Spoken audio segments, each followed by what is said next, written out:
She looks up in the passenger seat, and she does this.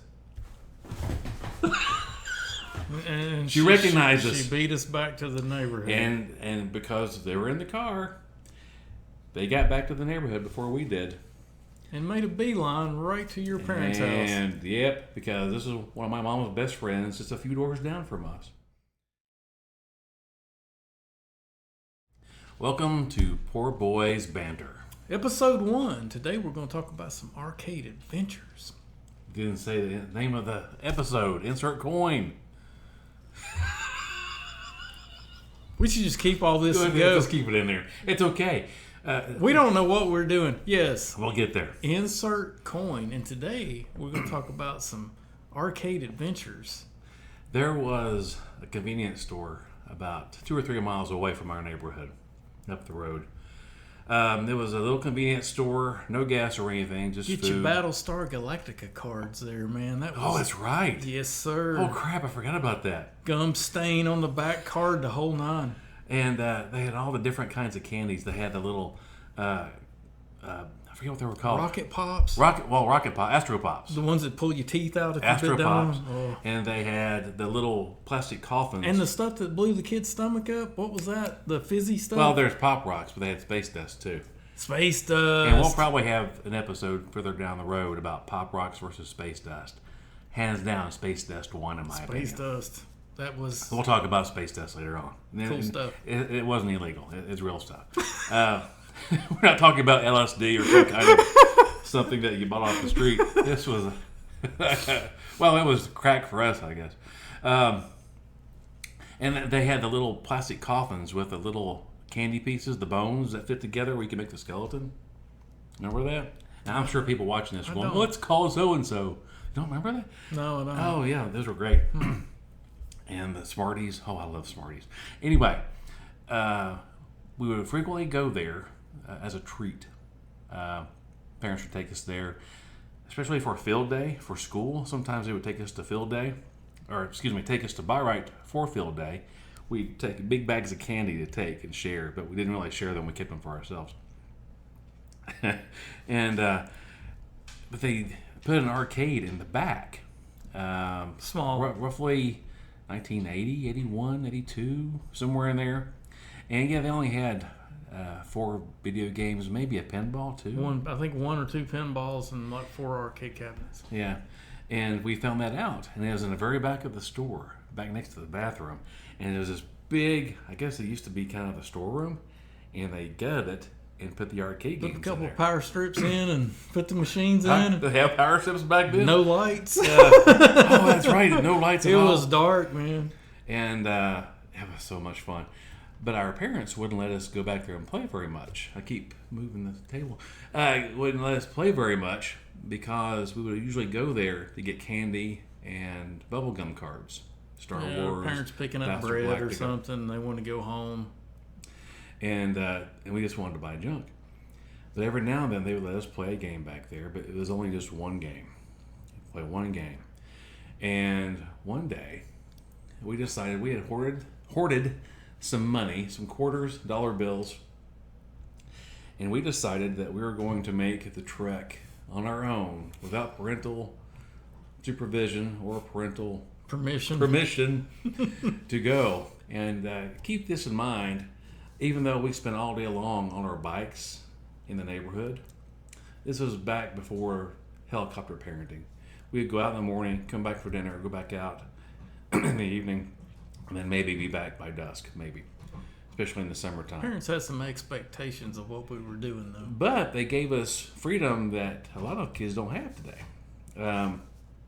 But anyway, we rarely ventured outside the neighborhood when we were not with our parents, especially on our bikes. We were told explicitly, do not ride the bike outside the neighborhood. The attraction, the addiction we had to video games was in full hold at that time. We were under their spell.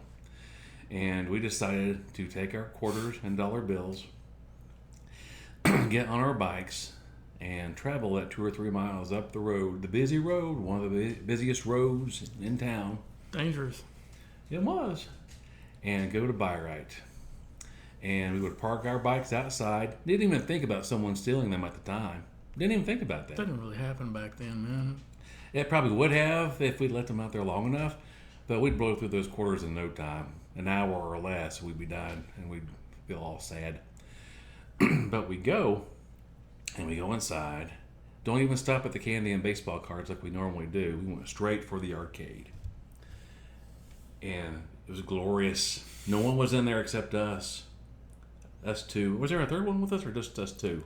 I think it was probably the summertime, and so we were probably going at like some oddball time on a weekday when nobody, everybody was at work, and so we go in there, nobody. So it was just us. So we're just playing, and the games that they had in there were Defender, Asteroids, Satan's Hollow, and I cannot for the life of me remember the fourth one. I can't remember the pinball machine. Yeah, no, I can't remember. We didn't play pinball. It may have been 8-Ball Deluxe. No. Anyway, that fit, but we didn't really play pinball. We liked video games. So we would play, and even though Defender was fun, we both sucked at it because you had the buttons. You didn't have the joystick. You had the buttons. I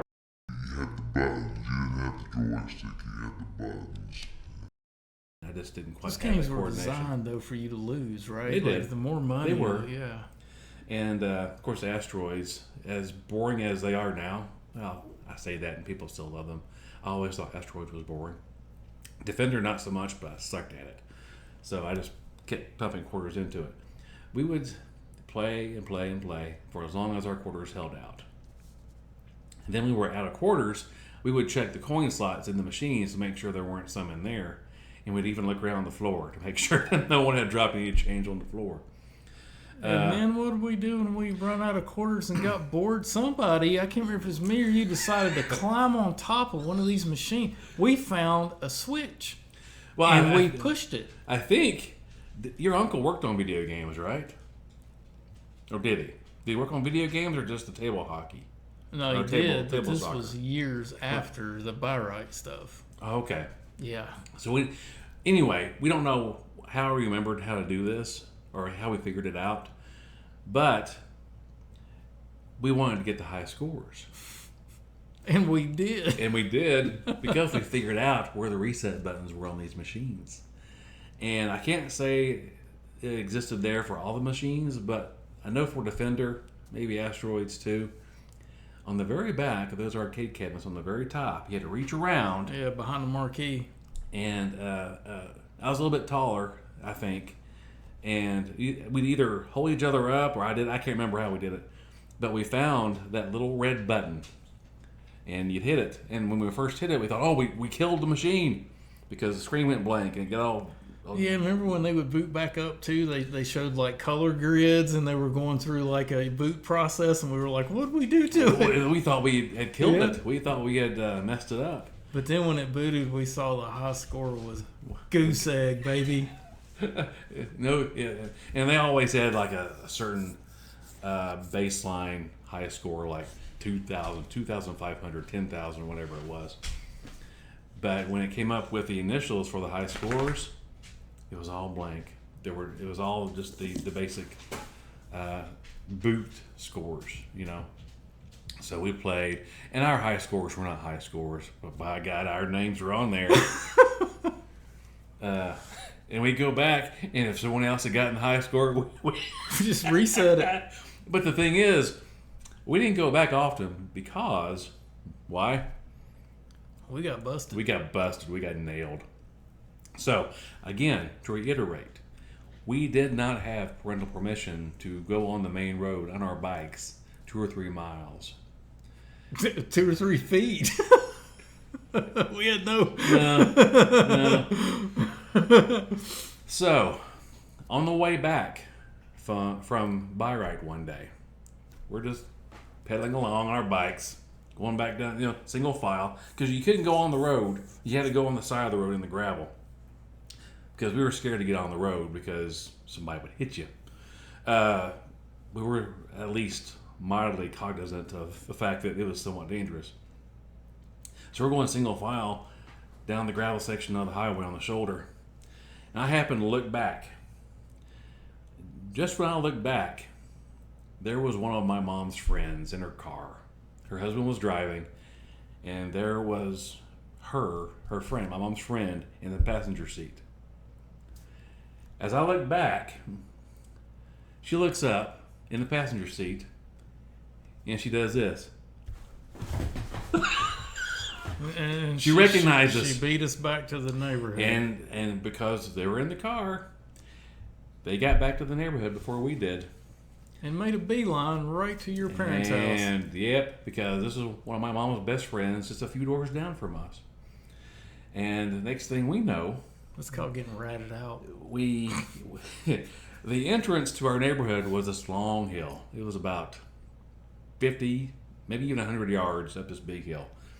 And it was always a pain to pedal our bikes up that hill. But when we got to the bottom of the hill, getting ready to turn right to go up the hill into the neighborhood, there was a buzzard. My dad. My dad was on his 10-speed bike, circling and circling and circling. Waiting on just like a turkey vulture. Just like a buzzard, scoping out its prey. And yeah, we went, oh shit. We went, oh crap. Yeah, really? Oh, there's Dad. And sure enough, he truly was. You go home now. He was circling. And the thing about my dad is, you rarely ever saw anger out of him. We did that day. Actually, he didn't yell at us. He didn't yell at us. No, but you could tell he was chapped. And we go up. We pedal our bikes up the long hill. And damn, that hill was long that day. I tell you that right now. We get to the top. Dad says, he rolls over to us, boys, you need to get on home. Roger, get on home. I didn't say anything. He didn't say anything. But we knew we were in for it. Because my dad was one of those people that he never yelled. If he did get the belt out, he deserved it. And I'll just say that he had a very quiet disposition, and he had a slow burn temper. And you knew when he had a certain look on his face that you were in for it. I was in for it. And we got... I got grounded for at least a week, probably 2, inside the house. Yeah, probably a week inside the house, and probably another week without the bike, and probably no video games or any quarters or anything for at least a month. Yeah, I remember, man. It seemed like a month after that when we go to Kroger or something, and we like, Mom, can I play? Nope. Can I play Nope. Space Invaders? Nope. No. Didn't even let you finish. Nope. Nope. Can I play? Nope. Nope. So, the thing is, when we went back to Bayreuth after that, I don't know if I ever played there again. I'm probably sure I did. But after that time, the luster was kind of worn off because we had gotten in so much trouble. Yeah,